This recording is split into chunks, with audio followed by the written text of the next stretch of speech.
Hi guys, आज हम discuss करेंगे सीएमए इंटर बिजनेस लॉ की सर्टिफाइड कॉपी। एंड इस वीडियो में डिस्कस करने वाला हूँ कि आपको कौन सी मिस्टेक्स अवॉइड करनी है, पेपर प्रेजेंटेशन किस तरह से करना है, क्या आपको स्टेप मार्किंग इंस्टीट्यूट देता है कि नहीं देता है, एमसीक्यू कितने इंपॉर्टेंट होते हैं और उसके सोर्सेज क्या है कि कहाँ से एमसीक्यू करे, and how to score good in MCQ. ठीक है। तो सबसे पहले इस पर्टिकुलर स्टूडेंट के एमसीक्यूज में 24 मार्क्स आए थे। एंड इससे इसकी वजह से ही ये 50 प्लस स्कोर कर पाया है। एंड बाकी के 26 मार्क्स जो थे वो इसने इधर उधर से डिस्क्रिप्टिव क्वेश्चन से ले लिए थे। अब देखते हैं हम इसके डिस्क्रिप्टिव पार्ट में इसने क्वेश्चन नंबर 8 से चालू किया था, जो कि कॉन्फिडेंट था। देखो, क्या है ना, अगर आप कॉन्फिडेंट क्वेश्चन पे जाते हो, मतलब आप जिस पे कॉन्फिडेंट ज़्यादा हो वो पहला क्वेश्चन लेते हो, तो आपका इंप्रेशन अच्छा होगा। तो पहला क्वेश्चन वही लेना जहाँ पे आपका इंप्रेशन अच्छा हो सकता है। जो आपको अच्छे से क्वेश्चन आता है तो पहला क्वेश्चन वही लेना, जिससे कि ये बंदे का क्वेश्चन नंबर 8 काफ़ी अच्छा था। क्वेश्चन नंबर 8 के केस स्टडी इसको आती थी, रेजिग्नेशन ऑफ डायरेक्टर की। तो इसने लिख दिया था। अभी केस स्टडी कैसे लिखते, क्या करते, उसके बारे में मैं आपको डिटेल में बताता हूँ। सबसे पहली बात तो आपको केस स्टडी का सेक्शन नंबर अगर याद है, कोई भी सेक्शन नंबर अगर आपको याद है, 100% याद है, तो ही उसको लिखना है। अदरवाइज आपको सेक्शन नंबर कोट करने की जरूरत नहीं है। Section number it's like a presentation के लिए किया जाता है। वो काफ़ी अच्छा दिखता है। अगर आपने सेक्शन नंबर लिखा होगा तो एग्जामिनर को थोड़ी खुशी मिलती है कि भाई बच्चे ने काफ़ी ज़्यादा पढ़ाई की है, एक्सेट्रा एक्सेट्रा। तो सेक्शन नंबर तभी लिखना है अगर आपको याद हो 100%, अदरवाइज नहीं लिखना है। अगर आपने सेक्शन नंबर गलत लिखा तो क्या होगा, आपको 0 मार्क्स मिलेंगे। तो सेक्शन नंबर आपके ओन रिस्क पे लिखना। अगर आपको 100% याद है कि भाई हाँ मेरे को पता है यही सेक्शन नंबर होगा, तो ही लिखना है, अदरवाइज नहीं लिखना है। अब बोलेगे भैया केस स्टडी में सेक्शन नंबर नहीं लिखना है तो कैसे आंसर स्टार्टिंग करें। आंसर स्टार्टिंग करने के तरीके हैं। जैसे कि एक तरीका ऐसा है कि according to the provisions, relevant provisions of Companies act 2013। Relevant provision, ये लाइन आना चाहिए। या फिर और एक तरीका, as per the relevant provisions of Companies act 2013।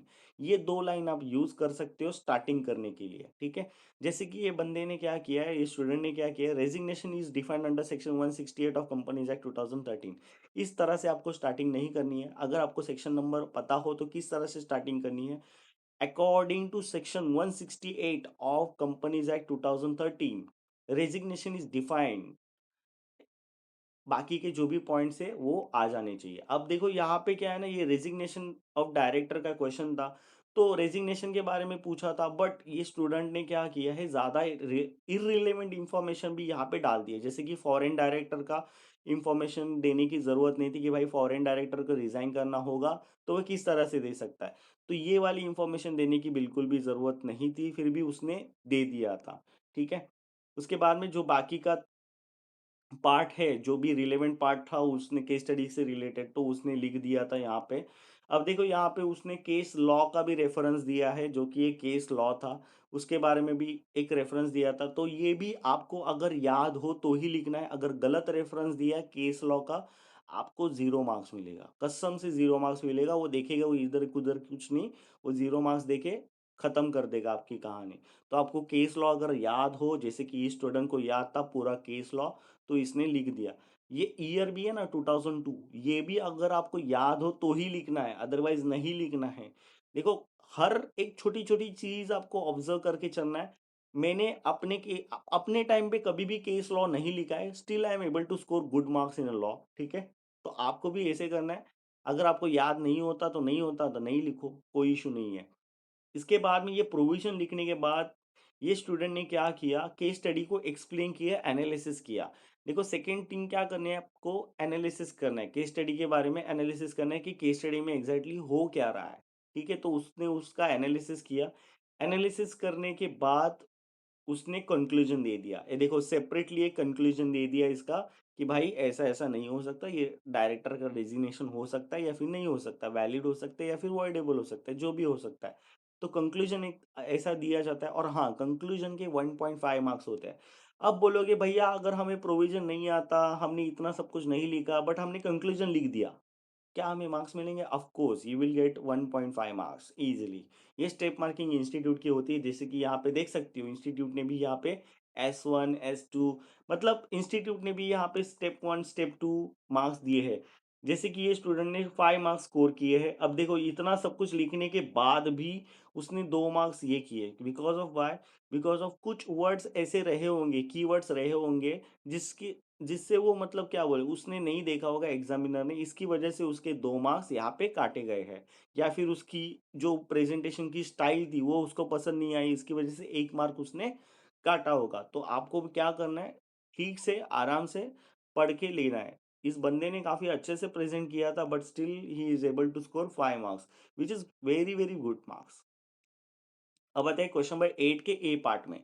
देखो कितना छोटा लिखा है इसने, कितना छोटा, और ऐसा टेबल-वेबल बना के ऐसा ड्रॉ कुछ नहीं करना है। एसेंशियल्स एलिमेंट्स ऑफ बेलमेंट लिख के 1, 2, 3, 4 ऐसा लिख के ये सीधा पूरा कर दो। ऐसा टेबल-वेबल बना के नहीं करना है, ऐसा बॉक्स-वॉक्स कुछ बनाना ज़रूरी नहीं है। लॉ में ये अवॉइड करना बॉक्स बनाना, ठीक है? ये बॉक्स-वॉक्स बना के मत बैठना। ये भी एक केस स्टडी था, इसका प्रोविज़न लिखना है, देखो as per the provisions of Indian contract act 1872। अभी ये बंदे को सेक्शन नंबर पता नहीं था, तो इसने as per the provisions, relevant provisions of Indian contract act 1872 ऐसा लिख के चालू कर दिया।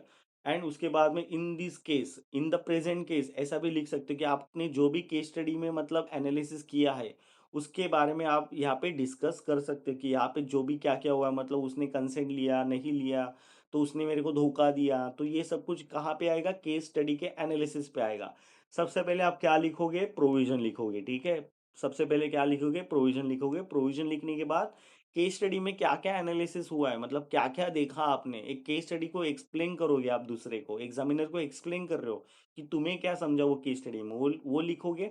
वो लिखने के बाद आप क्या करोगे?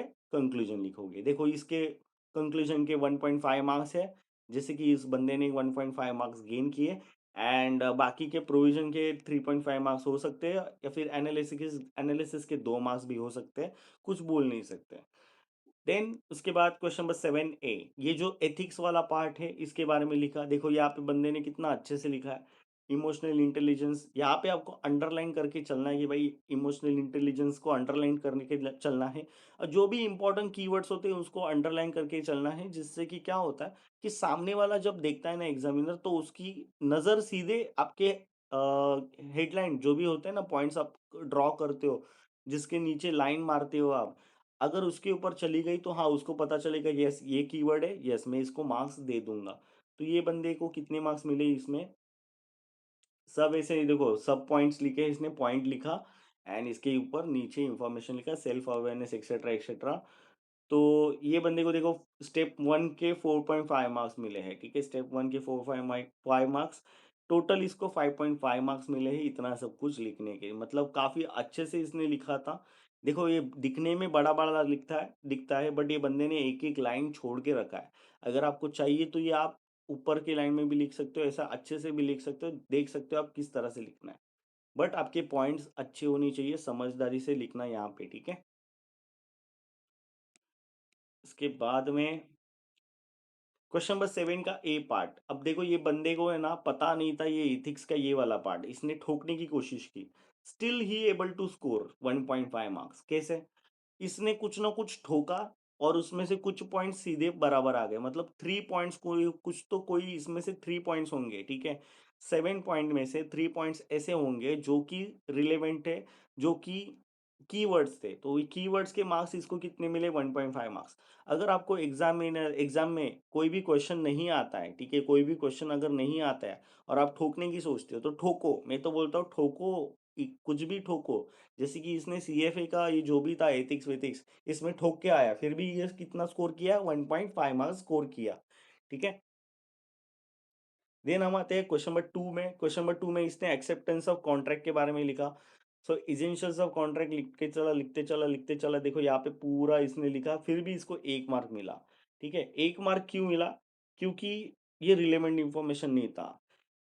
इसके लिए इसको 1 मार्क मिला। एक्सेप्टेंस क्या थी? मतलब एसेंशियल्स ऑफ कॉन्ट्रैक्ट नहीं चाहिए थे, एक्सेप्टेंस ऑफ कॉन्ट्रैक्ट चाहिए थे, और उसके अंदर एसेंशियल्स ऑफ कॉन्ट्रैक्ट क्या चाहिए थे, उसके बारे में लिखना था। एक्सेप्टेंस ऑफ कॉन्ट्रैक्ट के बारे में आई गेस ये क्वेश्चन था, उसके बारे में लिखना था, बट ये बंदे ने कुछ अलग ही लिख दिया, तो इसको जो भी रिलेवेंट थे उसका 1 ही मार्क उन्होंने दे दिया। देखो पूरा इतना 2 पेजेस का लिखा होगा इसने, still he able to score 1 marks. ये वाला पार्ट इन्होंने छोड़ दिया, एक ही मार्क मिला यहाँ पे। अब देखो क्वेश्चन नंबर 6 का बी पार्ट, ये काफ़ी इंपॉर्टेंट पार्ट है। जो भी बोलते हैं ना कि बड़े-बड़े क्वेश्चंस लिखो, 3-3 पेज पेपर पेजेस में लिखो, नहीं ऐसा बिल्कुल नहीं होता है। क्वेश्चन नंबर 6 का बी पार्ट अगर आप देखोगे, ये पावर ऑफ डायरेक्टर्स है। देखो इसने कितनी पावर्स लिखी है, ये देख सकते हो आप, इतना ही मतलब हाफ पेज लिखा है और ही स्कोर 4.5 मार्क्स। 4.5 मार्क्स। क्यों 4.5 मार्क्स इसने स्कोर किया है? बिकॉज इसने कीवर्ड्स में लिखा है। जो भी लिखा है कीवर्ड्स में लिखा है, इसने इसने ज्यादा इंफॉर्मेशन नहीं लिखा है, कीवर्ड्स में लिखा है सब कुछ, जितना भी उसको याद था ठोक के लिखा होगा, नहीं तो उसको याद होगा, जैसे भी होगा उसने लिख दिया एंड ही स्कोर 4.5 मार्क्स। ठीक है। सेम गोज टू हियर से क्वेश्चन नंबर 6 का ए पार्ट, इसको पता नहीं था कैसे लिखना है, तो इसने ठोक के कुछ भी लिख दिया। ठीक है, like operational of financial management control, तो इसको पता नहीं था क्या है कैसे है, तो इसने जितना पता था उसने लिख दिया एंड 1.5 मार्क्स गेन किए। मुझे लगता है ये इस सब का 1.5 मार्क्स इसने गेन किया रहेगा, इसको इसका मार्क्स दिया रहेगा उन्होंने। देन क्वेश्चन नंबर 5 का B part, duties and liabilities of director, देखो यहाँ पे पूरा उसने लिखा है। जहां जहां पे इंस्टीट्यूट को लगता है तो वहां वहां पे वो क्या करती है, स्टेप मार्किंग देती है, अदरवाइज वो स्टेप मार्किंग बिल्कुल नहीं देती। ठीक है, जैसे कि यहाँ पे भी देखो क्वेश्चन नंबर 2 का बी पार्ट इंडिमनिटी कॉन्ट्रैक्ट के बारे में था, उसने ठोक के लिखा, स्टिल ही गॉट 0.5 मार्क्स। कुछ ना कुछ लिख के आना है, कुछ ना कुछ लिख के आना है, कुछ भी लिखो, ठोक के ठोको, पूरा ठोको, कुछ इशू नहीं आएगा ठोकने का, कुछ प्रॉब्लम नहीं होता, लॉ का पेपर है, ठोक के आने का कुछ नहीं होता, मैं भी ठोक के आया था। तो इस तरह से इस बंदे को 51 मार्क्स मिले थे and he got 51 marks, which is very much good score according to me. अब बाकी लोगों का पता नहीं। और आपको और एक कॉपी में दिखाता हूँ, 57 मार्क्स वाली कॉपी दिखाता हूँ। ये दूसरी वाली कॉपी है, ये 57 वाली कॉपी देखो आप, ये 57 वाली कॉपी में देखो एक कॉमन चीज है, इन्होंने दोनों ने भी क्या किया था, एमसीक्यूज में अच्छे से स्कोर किया था, इसकी वजह से इनका काफी वेटेज बढ़ गया था। ठीक है, मतलब मार्क्स काफी अच्छे से गेन कर पाए थे। अब देखते हैं इन्होंने क्या किया था। देखो कितनी खूबसूरती से इन्होंने क्वेश्चन नंबर 5 का बी पार्ट लिखा है, duties and liabilities of directors. ठीक है, 1 2 3 4 5 6, यहाँ पे इन्होंने 6 पॉइंट्स लिखे, इनको कितने मार्क्स मिले, 5 मार्क्स मिले। ठीक है, देखो यहाँ पे देखो, उस उन्होंने एक ही पेज यूज किया, ये स्टूडेंट ने एक ही पेज यूज किया, स्टिल ही गॉट 5 मार्क्स। इनको अभी 2-3 और पॉइंट्स आ जाते ना, आराम से इनको कितने 7 आउट ऑफ 7 मिल जाते, थोड़ा अच्छे से और प्रेजेंट करते तो। बट ठीक है, इतना भी चल जाता है, इन्होंने काफ़ी अच्छे से लिखा, तो आपको भी ऐसे ही लिखना है। और हाँ, ये 1 2 3 की जगह पे है ना डॉट लिखना चालू कर दो। ठीक है, वो डॉट, ऐसा डॉट डालना चालू करो, 1 2 3 4 अच्छा नहीं लगता प्रेजेंटेशन में। देन उसके बाद क्वेश्चन नंबर 5 का ए, क्वेश्चन नंबर 5 का ए जो था, इसमें 2 ही मार्क्स मिले, बिकॉज इन्होंने ठोक के लिखा था शायद से, तो इनको 2 ही मार्क्स मिला इसमें। ये एमओए के बारे में था कि भाई एमओए का कोई ज़्यादा पढ़ के नहीं जाता वैसे भी, तो इन्होंने जितना इनको ठोकने का आता था इतने इन्होंने ठोक दिया एंड इसमें से इन्होंने 2 मार्क्स गेन किए। मतलब क्या होता है ना, इनको हर एक पॉइंट का 0.5 मार्क्स मिला होगा, मतलब इनके 4 पॉइंट सही आए होंगे, तो 4 पॉइंट्स का इनको 0.5, सॉरी 2 मार्क्स मिल गया, तो 0.5 मार्क्स फॉर 1 पॉइंट। ओके, अब देखो इस तरह से आपको टेबल बना के नहीं आना है, बॉक्स करके नहीं आना है, ये अच्छी बात नहीं है, ये गलत बात है। ऐसा बॉक्स वॉक्स मत करो, अंडरलाइन दो, अंडरलाइन देना है आपको। क्वेश्चन नंबर 7 का बी पार्ट जो कि बिजनेस एथिक्स वाला पार्ट था, इन्होंने भी अच्छे से प्रेजेंट किया था। देखो ज़्यादा इंफॉर्मेशन नहीं लिखी है, बट हाँ हेडलाइंस इन्होंने काफ़ी अच्छे से लिखी है, हेडलाइन जो भी हेडलाइंस लिखी है इसके इन्होंने 4.5 मार्क्स गेन किए थे। अंदर का जो इन्फॉर्मेशन अगर आप पढ़ोगे ना इसका, अगर अंदर का इन्फॉर्मेशन पढ़ोगे तो आपको पता चलेगा कि ये ठोक के लिखा है। ठीक है, बट इन्होंने किससे मार्क्स ले लिए, इनके हेडलाइन से, मतलब जो भी हेडलाइंस रहती है इनकी, इससे इन्होंने मार्क्स ले लिए, बट ये बॉक्स करना नहीं, अंडरलाइन करना है आपको। ठीक है, क्वेश्चन नंबर 7 का ए, फिर से इन्होंने बॉक्स वॉक्स किए थे, ये बॉक्स नहीं करना है, और इनके कोई भी रिलेवेंट पॉइंट नहीं थे, इनको 0 मार्क्स मिला। यहाँ पे देख सकते हो आप, इनको कितना मिला है, 0 मार्क्स मिला है स्टेप 1 का, और कुछ पॉइंट सही थे, इसके लिए इनको 2.5 मार्क्स मिले हैं। तो मतलब एक पॉइंट का 0.5 मार्क्स मिला होगा, तो एथिक्स में ऐसे ही मार्क्स मिलते हैं, 0.5 मार्क्स पर पॉइंट। ठीक है, क्वेश्चन नंबर 2 का ए, क्वेश्चन नंबर 2 का ए एक्सेप्टेंस का था इनका, इनको 3.5 मार्क्स मिला था। इन्होंने जितना भी इनको पता था एक्सेप्टेंस के बारे में, एक्सेप्टेंस के एसेंशियल्स क्या है उसके बारे में, तो उन्होंने लिख दिया था। तो जितना भी इनको पता था इन्होंने लिखा, इनको 3.5 मार्क्स मिला। और भी उनके एसेंशियल्स थे एक्सेप्टेंस के, वो अगर लिखते तो इनको 5 मार्क्स और मिल जाते, ठीक है, मतलब 2.5 मार्क्स और मिल जाते। ये इंडेमनिटी के बारे में था, क्वेश्चन नंबर 2 का बी। इसके बारे में भी इन्होंने कुछ जितना इन्फॉर्मेशन पता था लिखा। देखो यहाँ पे हैंडराइटिंग काफ़ी मेजर पार्ट ये करती है, थोड़ा हैंडराइटिंग सुधार लोगे ना तो अच्छा रहेगा, क्योंकि सामने वाले को भी पता चलता है कि आप किस तरह से लिख रहे हो। क्वेश्चन नंबर 6 का बी। 6 का भी इन्होंने अच्छे से लिखा था, बट पावर ऑफ डायरेक्टर्स थोड़े और लिखते तो अच्छा रहता। जैसे कि मैंने बताया था, वो स्टूडेंट को कितने मिले थे 4.5 मार्क्स, इनको कितने मिले हैं 3 मार्क्स। तो ये बस पॉइंट्स का खेल है, अगर इनके पॉइंट्स अच्छे होते ना और तो इनको भी 4.5 मार्क्स नहीं तो 5 मार्क्स मिल जाते, ठीक है। Then operational control, financial control के बारे में इन्होंने अच्छे से पढ़ा था, इसके लिए इनको 3 मार्क्स मिल गए थे यहाँ पे। देन क्वेश्चन नंबर 8 बी, देखो यहाँ पे इन्होंने केस स्टडी के बारे में लिखा है। इन्होंने कैसे लिखा है, as per the related provisions of Companies act 2013। इन्होंने सेक्शन नंबर नहीं लिखा है, इन्होंने सेक्शन नंबर नहीं लिखा है। कैसे लिखा है, as per the relevant, related नहीं लिखना है वर्ड, रिलेवेंट लिखना है। Okay, as per the relevant provisions of the companies act 2013 the director may resign by giving written notice. देखो कितनी अच्छे से डायरेक्टली ऑन पॉइंट आ गए रेजिग्नेशन पे, ठीक है। रेजिग्नेशन के बारे में लिखा, फैक्ट ऑफ द एनालिसिस लिखे, मतलब केस स्टडी में क्या है कैसा है सब कुछ लिखा, केस स्टडी को एक्सप्लेन किया।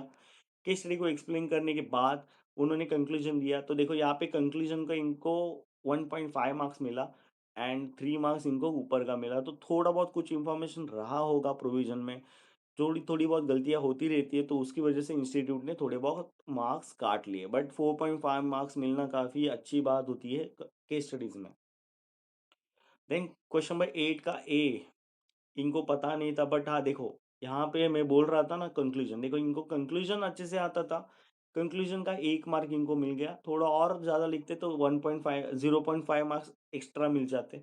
रिलेवेंट प्रोविजन, देखो प्रोविजंस कितना छोटा लिखा है, इनको ज़्यादा पता नहीं था प्रोविजन के बारे में, जो ठोक के लिखा होगा इन्होंने। And fact of the analysis छोटा सा ही लिखा है, still he got 5.5 marks, 1.5 marks, ठीक है। तो इस तरह से नहीं कि भाई ठोको नहीं, ठोको पूरा ठोक के लिखो, अगर ठोकोगे नहीं तो मार्क्स चली जाएंगे। अगर देखो इन्होंने भी ठोका नहीं होता तो इनको 2.5 मार्क्स नहीं मिलते, इन्होंने ठोका तो इनको 2.5 मार्क्स मिल गए।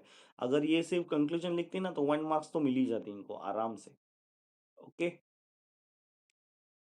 अब मैं आपको 44 मार्क्स वाली मार्कशीट दिखाता हूँ। यहाँ पे देखो इन्होंने भी 22 स्कोर किया है, विच is very very very good, very good in a business law. इन्होंने क्या मिस्टेक्स किए हैं ना, इनकी बहुत ज़्यादा चीज़ें अच्छी थी, ठीक ठीक ठीक ठाक थी, बट इनका थोड़ा पढ़ाई में थोड़ा मतलब कॉन्सेप्ट्स आई गेस थोड़े बहुत कमज़ोर थे, इसकी वजह से इनको कम मार्क्स मिले हैं, ठीक है। इनका हैंडराइटिंग काफ़ी अच्छा है, इन्होंने पॉइंट्स अच्छे से लिखे थे, बट देखो पूरा भर भर के लिखा है इन्होंने, भर भर के। बट भर भर के लिखना इट्स नॉट आवर पॉइंट, ठीक है। थोड़ा बहुत लिखोगे तो ही आपको मार्क्स मिलेंगे, 1 लाइन 2 3 लाइन्स में एक्सप्लेन कर पाओगे तो ही मार्क्स मिलेंगे। ऐसा 4 4 5 5 लाइन लिखोगे तो आपको मार्क्स बिल्कुल भी नहीं मिलेंगे। इतना कौन पढ़ते नहीं बेटा, तो जो जो उनका जो भी उनको लगा कि भाई ये रिलेवेंट है वो रिलेवेंट है, उनको उनके हिसाब से मार्क्स मिल गया, ठीक है। यहाँ पे भी गलत, देखो यहाँ पे भी कितना बड़ा बड़ा लिखा है, इतना कोई नहीं रीड करता, ऐसा बिल्कुल नहीं करना, इतना बड़ा बड़ा बिल्कुल नहीं लिखना है आपको। ये आपकी मिस्टेक से आप काफी बड़ा बड़ा लिखते हो एंड उसकी वजह से आपको प्रॉब्लम हो जाती है बाद में। ओके, देन इनकी केस स्टडी देखते हैं हम लोग। केस स्टडी कहाँ पे गई,